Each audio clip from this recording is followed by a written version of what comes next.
Hello and welcome to another edition of History After Hours. This is Season 2, Episode 3, and it is October 20th. Right. Is that right? Mm-hmm. Awesome. 2016.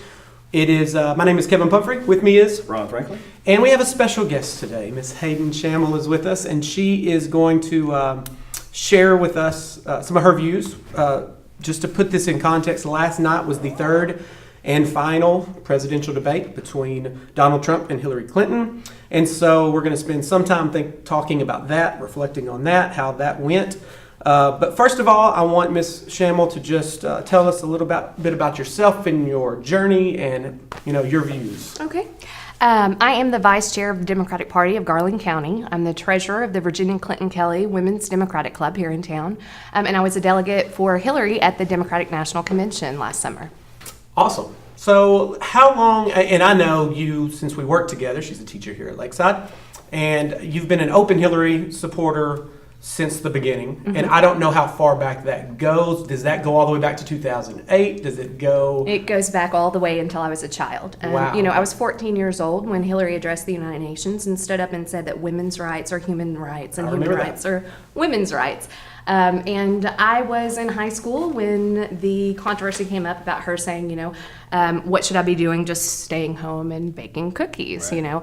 And for me, she was kind of the iconic role model, the role model of what it means to really dream big if you're a little girl. And so I grew up looking at her as that role model of how a woman can achieve anything that she puts her mind to, right. So long as she's honest, courageous, brave, and can do really anything that she wants to. And I think that gets lost in the shuffle today with women's rights.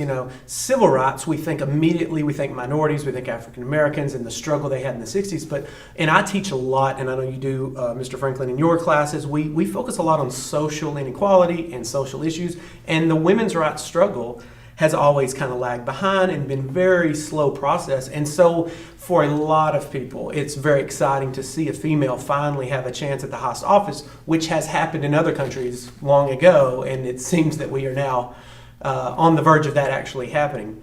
Well, yeah, go ahead. I actually think we don't do a strong enough job at teaching the struggle for women's rights. I think if you were to interview a lot of young females, they are not aware of the painful historical struggle that we've had to get to where we are today.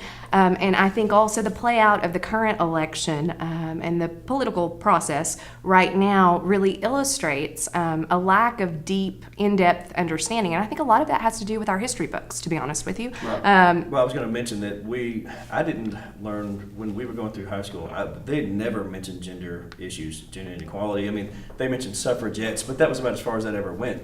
And so it wasn't until I was in college and took very specific classes on American women's history and that type of stuff that I realized the scope of the struggle and how that continued on, as the 20th century progressed and now into the 21st century.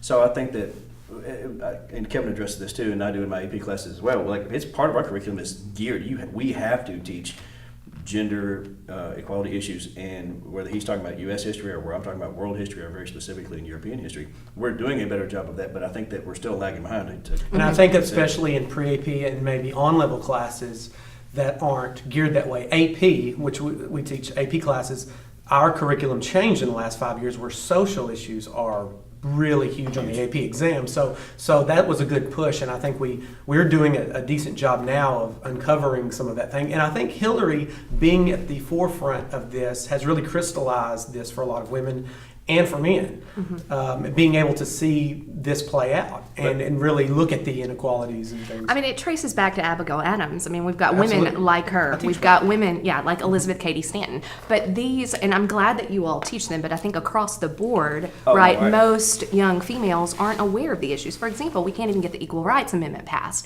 Arkansas being one of the states that refused to ratify it, which is a shame. And I think that if you ask the average female, they would tell you, oh, we have equal rights. But the truth is that women are still not getting paid for equal work in the workforce. We've got issues with maternity leave here. It's an embarrassment that the United States doesn't offer paid leave, like many, many other countries in the world. Most other industrialized countries. Right. Take care of it. And there's just it's a profound lack of in-depth knowledge. And I think a lot of it stems from the fact that we have a culture that really doesn't read. I think it's a cultural problem. I think that we need to do a better job as educators at giving a more global perspective to issues like women's rights. And I'm Wouldn't glad it be nice if we could actually throw that into the curriculum as a standalone course that people could, and make that be part of, instead of saying, well, we're going to blend that in as part of these other stories, actually have that as a true course that people could say, here are the very specific details that go along with this struggle, and it is still a struggle. And I think the awareness factor that you're talking about is a major part of the issue. I don't know that young men are aware of that, and I definitely think that a lot of young women sort of just say, well, it's okay the way it is. And once you realize, once you step out, especially out into the workforce, you realize pretty quickly that's not true.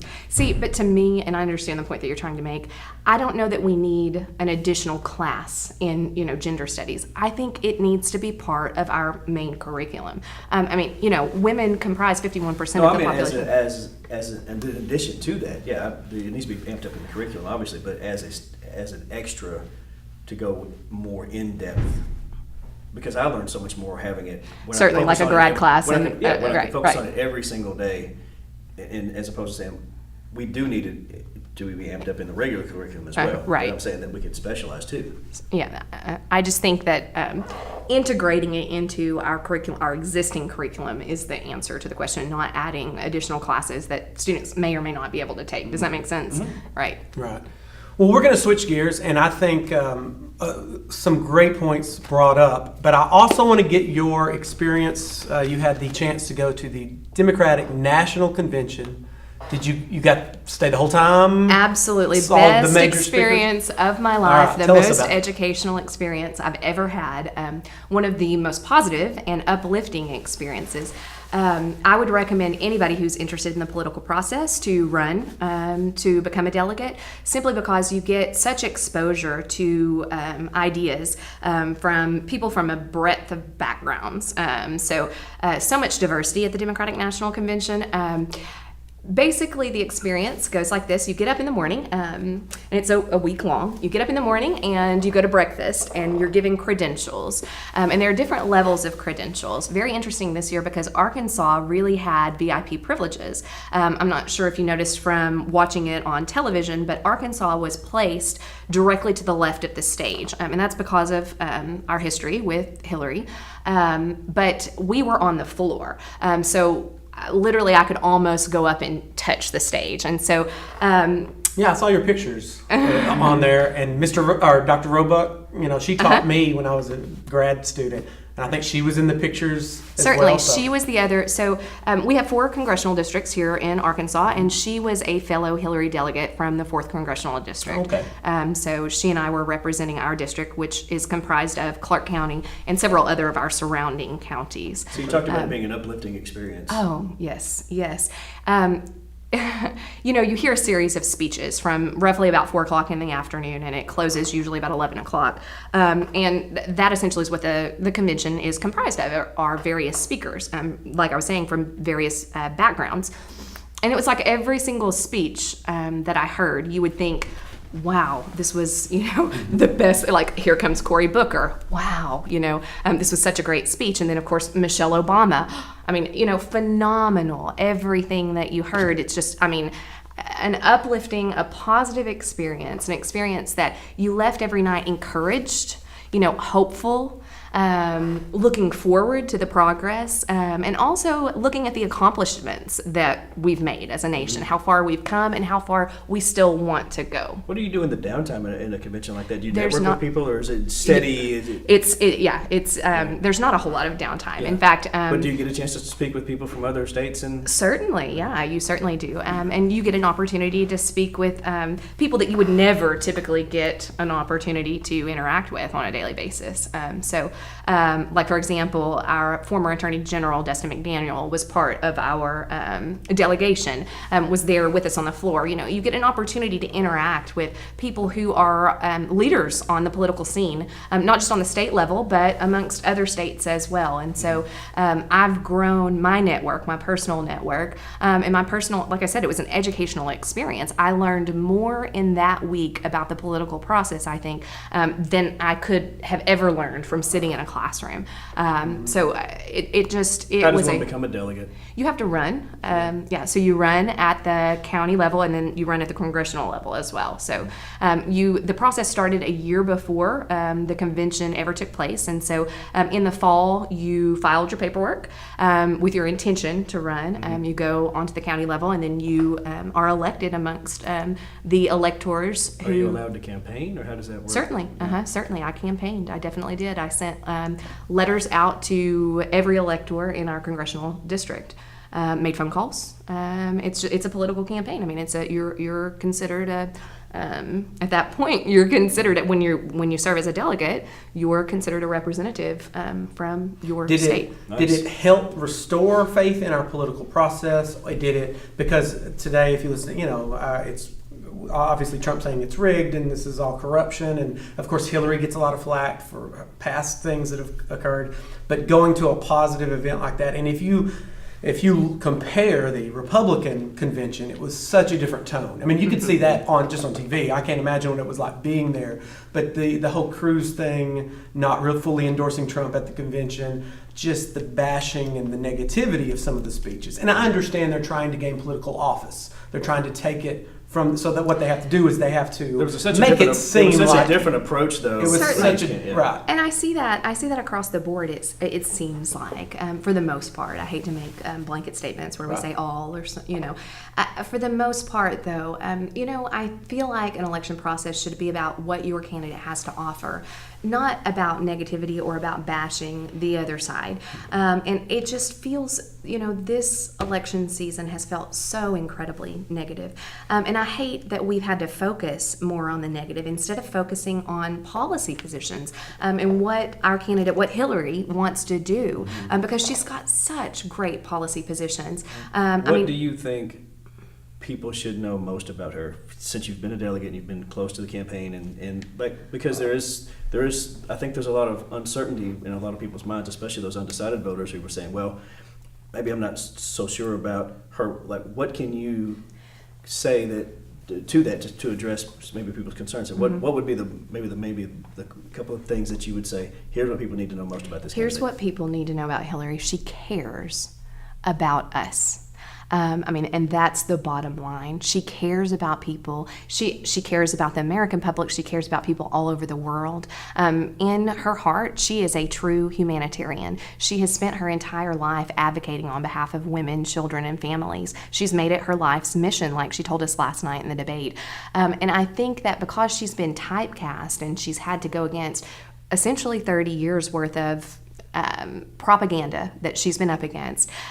What has happened is that we've built up this image in people's minds of her that, frankly, a caricature that is false. We've purported these kind of. They look at her and they see something that they have been. I hate to use the word fed, but essentially it's a storyline, a narrative that's... It's pretty obvious that there's been a purposeful smear campaign against her Certainly. For years and years. And I don't even think that Republicans would shy away from that idea. Or deny it, no. Right, that's what I'm saying. They've purposefully gone after her for multiple things and have never been able to do more than sort of scratch the surface and say, well, here's, they're trying to inflict wounds and take political capital from her, but I've never seen them actually take her down. No. And that's been interesting to me.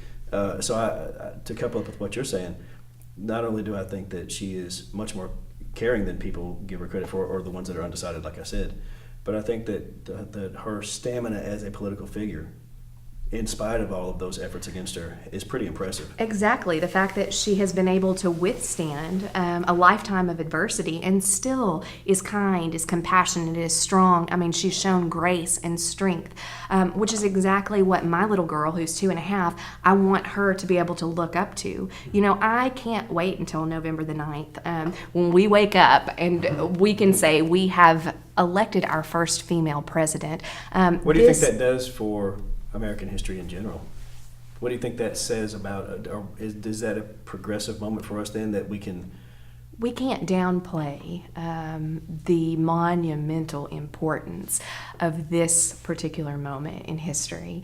I'm so very thankful. I consider myself lucky to have been there at the Democratic National Convention.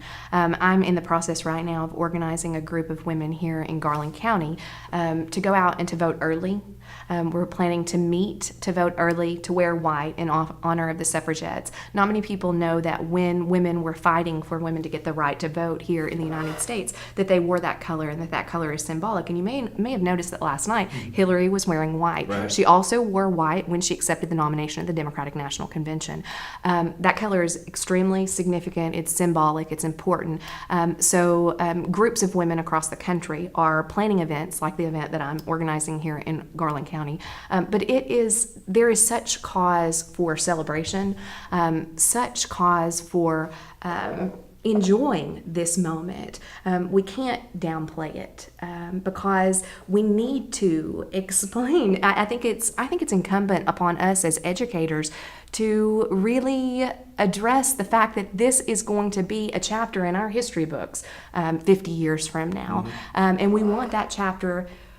We want that chapter to reflect who we are as a nation, and I believe, just as Hillary believes, that America is great because America is good. I believe, like Anne Frank said, you know, despite everything, I still believe that people are really good at heart, and I believe that Americans are really good at heart, and I believe that Hillary is going to be an excellent president, and I cannot wait until November the 9th. So, well, let's talk also, and of course, I want to get your take on a lot of stuff while we have you here.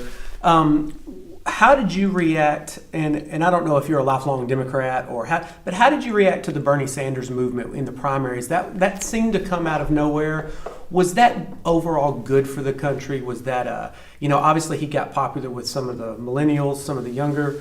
And of course I watched the Democratic debates, which was so different once again than the Republican debates. I mean, you had 4 candidates at first, but eventually it came down to, and Bernie Sanders had a real chance there. What do you think sparked that, and his, of course, full endorsement of Hillary after that? Just is so refreshing to see a hard-fought campaign. Both were did so well in the primaries, but then when it was over and Hillary became the nominee, Mr. Sanders completely fully endorsed, and there was no, that was refreshing to see. And he didn't even hesitate. He didn't hesitate, and he has been speaking out ever since about she needs to be the next president. So how did you react to the whole Bernie Sanders movement and all that? How did you take that? The more voices that we can have, the more choices that we can have in our political process, I think the stronger we are as a country. That's what's so important, is diversification and having representatives that, can bring to light ideas that may be different from our own. And I think that Bernie Sanders helped to really push a progressive agenda for Hillary. I mean, he's pushed her further to the left, which I think in a lot of the eyes of his supporters is a really great thing. It's an expanded platform. And we really didn't have that left voice. You have an extreme right voice with, even the Tea Party and some of... Yeah, but think how unique that really is when you stop and think about I mean, Hillary's campaign is very unique because of what we've been talking about already, because of the first female nominee and all that. But also, just think about the Democratic side of the process. When you have the first Jewish candidate who is a serious contender, plus the first socialist, openly socialist, and not shy away from that, because those have been very the socialist aspect of that has been very contentious in this country for a long time, and so that was interesting to see that move upwards and to have so many people embrace that, and then also, like you said, just have the platform now expanded, which to me, when I think about a party platform, the idea about having more people who can stand on it and let that be a part of who, I'm also represented in this scenario. I think that can only help. I know people ask me who did I support between Hillary and Bernie, and I said, I think Bernie has done a great job. He's brought out some critical issues, campaign finance and income inequality. He's really brought those issues to the forefront. But I said if he gets the nomination, he's going to have to spend 6 months or however 4 months, whatever it is, explaining to people what socialism is. And I said, I literally don't think, I think he would have had a tough time. Because I think that we're not there. The word has a stigma attached to it. The word has a stigma. And him being an open democratic socialist or whatever he labels it, although I think it can eventually help and educate people, I think right now that would have been a negative. I'll say too, just to tie on with that, she did not hesitate. He didn't hesitate to support her, but she didn't hesitate to pick up on some of his ideas either. And I think that they were already there too, to a certain extent. Well, that's one of the things I really admire about Hillary is that she has an open mind and that she's always open to hear points of view that are different from her own. That's also one of her selling points is that she's got bipartisan support. She's got the ability to reach across the aisle, not just, amongst parties, but also within her own party. She's got the ability to work with those people who have different ideas from her own. And we had this conversation about you asked me, I think it was just yesterday or so, about people call, they use this phrase flip-flopping. But it drives me crazy too, because it's such a misnomer to think that an adult human being who learns more about issues can't change their mind. To think that you have to be the same person that you were, the way you think and the way that you process and the way that you advocate has to be the same continuously across your life or you're some sort of fraud. That is such nonsense, because critical thinking adults do change their mind at times when they find more information and can see a better way through. So it flies in the face of science to me. I mean, our world is not static, right? It's constantly changing, and as we learn more and there are more scientific developments, we have to adjust our mindset. If we don't, we remain the same. And our point in life is to learn and to grow. And you can call it flip-flopping, or you can call it taking in new information and making a strong judgment based on the new evidence that you're presented. And I think that that's a more accurate description of the type of leader that we want. Well, kids have asked me, what characteristics do you like in a president? Calm and intellectual curiosity. Right. I want somebody that's not going to just knee-jerk react to everything like Trump would. And, we've bashed him enough on this podcast. But and I want somebody that is, if they don't know the answers, they're going to find some smart people to pull from and figure out the answers. And I don't want someone that thinks that they know all the answers. And I think, as much flack as Obama has gotten, I think those are two characteristics that he's had over the past 8 years. And I think as history moves forward and we look back on his presidency, I think we'll come to appreciate that, the calmness and the trying to move us in a progressive direction, I would assume. I think it's also important for us to address that I feel like as a nation, we've got a group who really sees the view of the world, their view of the world in black and white terms. And I think one of the most important things that we can do as educators is to teach students the importance of nuance, and that our world is not always black and white. It's not always this way or that way. There's a lot of gray area. You can be conservative on some issues and liberal on others. Yes. When we have that conversation in my classroom about, and I know sometimes some teachers go, well, take this test and it'll tell you whether you're conservative or liberal. And when I explain that you can be both depending on what the subject matter is, or you can actually be both at the exact same time depending on who looks at you. Your stance on something from one viewpoint is very conservative, on the other hand, maybe very liberal. And they have a hard time getting that through their heads. There's no such thing as a static individual, personality or how you feel or work and exist in the world. Everything is contextual. And so that's hard for them to sort of realize that to be a well-rounded individual, you have to really think things through and can't just take one solid stance and I'm immovable on this and I'll always feel this way and anybody who's against me is wrong. And when we vilify people for their various viewpoints and we don't take into consideration what they're saying, we're in a dangerous spot in the country. I don't think that we're there, because I think that the majority of people, in spite of what we hear from the flack that people who get the most noise on either end of the spectrum, I think the majority of Americans are definitely much more critical thinking and much more open to the idea that we should work together to find compromise and move forward, then there are people who are on the other side who are trashing the country for one reason or another. The whole idea of making us great again is ludicrous to me, because I live in a country that I find to be pretty amazing. And most people, I think, truly in their hearts feel that, but they hear sometimes the bashing gets tiresome. And they just sort of get dragged down and say, well, maybe. But in reality, I think that Hillary as a candidate does bring that spark of hopefulness back for people who may have that glory-mindedness sort of dimmed by some of the negativity that's been out there. And I respect that in her, because in order for us to move forward progressively, you've got to have someone who can say, I will hold the torch and we will move forward together. Well, but at the same time, have people that she'll listen to and to help build her worldview as we go together, right? Well, let's finish on this. We've got a few minutes left here on this podcast. What I'd like to ask both of you about is, last night was the third and final presidential debate, Trump versus Clinton. And what was your takeaways? What were the things, the highlights, maybe the things that we could probably pull from that to move forward? What scares you? Those kind of things. Do y'all have any? Either one of you could. We talked yesterday before the debate actually happened, and I said it could go one of two ways. I said, I hope that we'll see two adults speaking about issues that they are concerned about, and then really sort of flesh those out.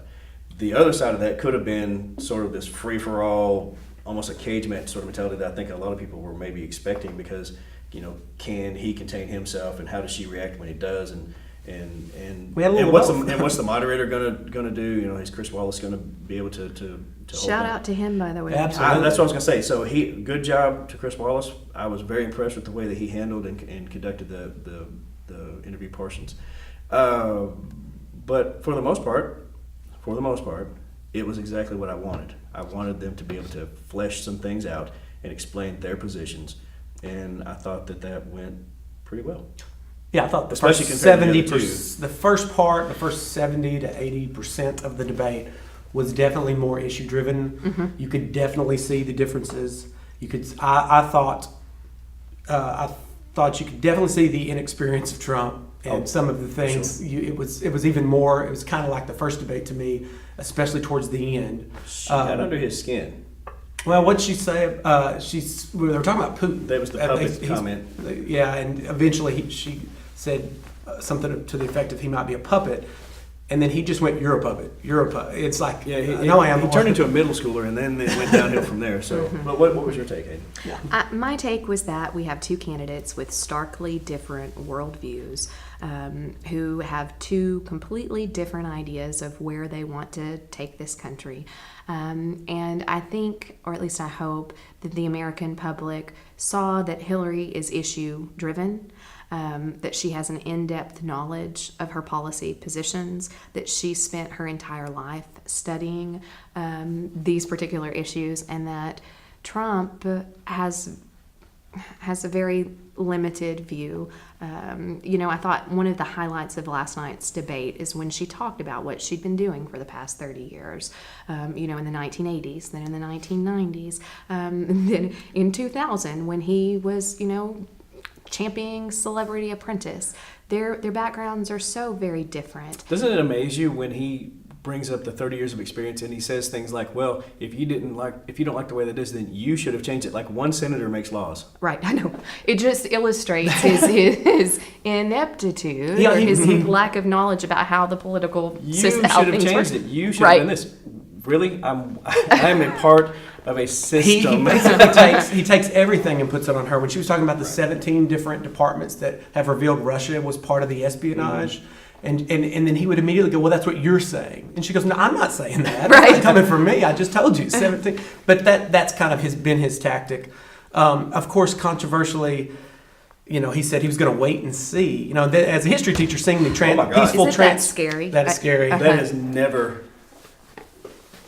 When Thomas Jefferson became president, that was a big deal because it was the first switch of political power from the Federalists to the Democrat-Republicans. Right. You had the first president to switch parties. How are they going to react? And I will say this. Most other countries don't do it that way. Especially in turmoil. the 1800s. They scrap a constitution. We revamp ourselves. Yeah, I mean, you just saw the French Revolution, which was continuing on after ours, and how many, that 5, 6, 7 different moments where they said, well, scrap that and let's start over, scrap that and let's start over, when they're trying to transfer power from people to people. So when we did that, it's very unique in global history, where you see a nice, smooth transition where people go, okay, it's your turn, and they step and they kind of bow to each other, and that's that. And so for him to step up here and throw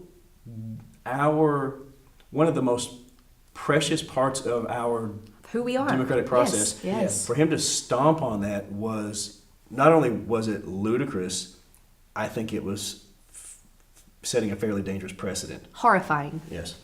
And him claiming the elections are rigged. He's the first candidate to say that they're rigged. Have you ever looked at how much would go into? I Yes. actually looked at, you'd have to have Because they're locally controlled. you would have to have Right. bipartisan corruption at the local level all over the all over the country to rig an election, and that is not only improbable, it's downright impossible. Well, let's face it, that is what somebody who's not anticipating that he will win would say. And Did you catch his slip when he said, I think they were talking about the immigration, and she was talking about the vetting and all of this stuff, and he said, well, there's absolutely no way that get done. So good luck with that, Hillary, which implies that he already knows she's going to be president. Well, and I'm sure you've heard the rumors about him planning his own network, television network, right? And so think it that's makes a me logical wonder next what step for his him. sure, and it makes me wonder what his intentions were from the get-go. Oh yeah, listen. I've been against him in philosophy and since the beginning, and it was a joke at first. I really thought it was. Oh well, this is funny. You can go back Right. and listen to earlier podcasts. We thought this is an anomaly. It will not go this way. He will never be the thing. People are more rational, and he just kept becoming the guy. And it was against, I don't want to say against all odds, but it was against all intellectual. Well, so here's the question: how do you see the Republican Party moving forward after the election? I think they saved themselves by distancing a couple weeks ago when the video was released, the big video that kind of really hurt his numbers. Had they kept endorsing him fully, I think it could have imploded the party. I think they're going to be able to scramble up. It's really going to depend on can they keep their Senate seats and if Hillary wins by 10 or plus points, and it's a pretty landslide, you could see them losing some seats. And then, I don't know. I mean, I study political parties and the death of the Whig Party, the Federalists that went away, and we've had pretty much the same political parties. I never saw how quickly this thing could escalate, but I think they're going to be able to survive simply because they distanced themselves here at the end. And they did so right away. They didn't. Right. And I think you're going to continue to see that over the next 2 or 3 weeks. Because the base is going to rally around people like Paul Ryan and those who have more, that have credibility with inside the party itself, and who can show that this man does not truly represent who they are. And most of them, the media really only talks about 30 or 40 of them that maybe have switched out. But I actually did some research on this, and there are close to 400 different prominent Republicans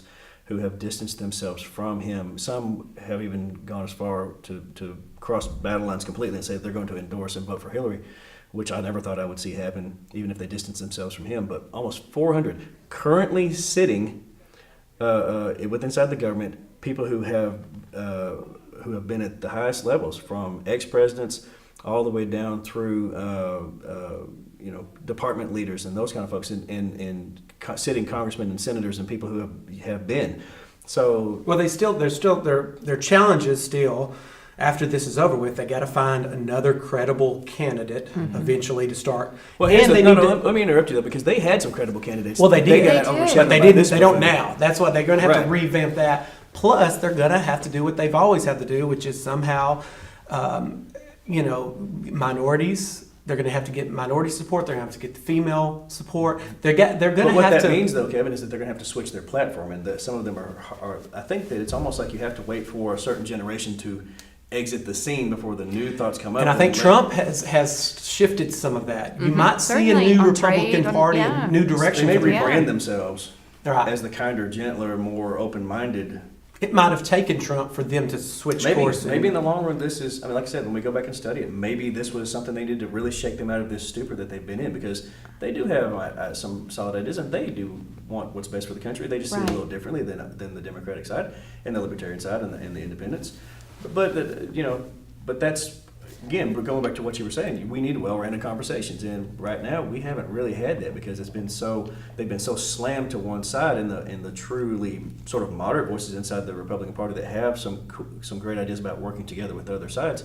Those voices have been drowned out, and I think that's been a shame. So maybe we see them shift back. And I have a theory about this extremism in our political society. I've got like a three-pronged theory as to it's been developing over the last 20 years, starting with satellite television and multimedia sources. And I don't have time to talk about it now, but I might share that on a future podcast, so stay tuned as to why we have gotten to this point where we seem so divided, when in reality we might not be that divided. And I've got some information on that. Well, this has been good. Yes. Thank you so much. Thank you for having me. Absolutely. Well, Ms. Shamel, Mr. Franklin, and for myself, Mr. Pumphrey, we want to wish you guys a great day, and we'll catch you. Oh, by the way, I always forget to do this before I leave. You can find us on Twitter at History Hours PC, or you can find us on YouTube if you just type in History After Hours. So that now is the podcast. Goodbye.